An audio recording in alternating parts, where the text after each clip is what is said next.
পরিবারের ঘুরে দাঁড়ানোর আশায় পাড়ি জমিয়েছিলেন রাজধানীতে।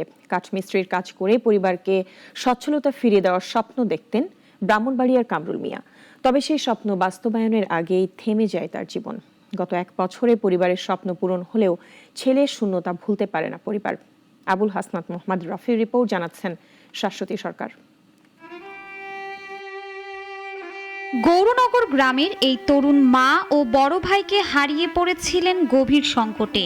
বাবার হাতে তুলে দেয়া মাত্র 20,000 টাকা নিয়েই ঢাকায় শুরু করেন জীবন সংগ্রাম। নিজের আয়ে ঘুরতে থাকে পরিবারের ভাগ্যের চাকা।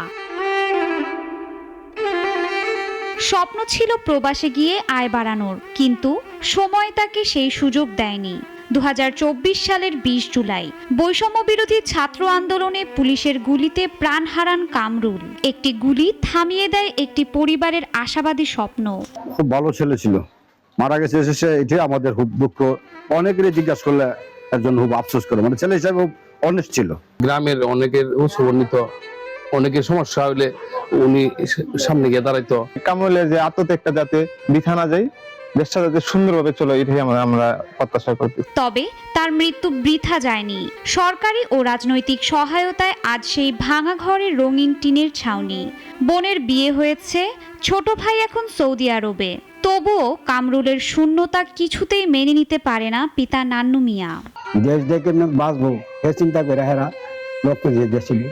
আব্বা কেছে যে আব্বা আপনার কোনো চিন্তা করেন না, আমি বিদেশ না যে আপনারা তোমার বাজান আমি কত পারি। বড় হয়েছে ঠিক, সব হয়েছে, আমার খুব অনেক মিনাইট নাই। স্থানীয়দের প্রত্যাশা, জুলাই শহীদ কামরুলের এই আত্মত্যাগ যেন বৃথা না যায়। নব উদ্যমে চলুক বাংলাদেশ। শাশ্বতী সরকার, নাগরিক।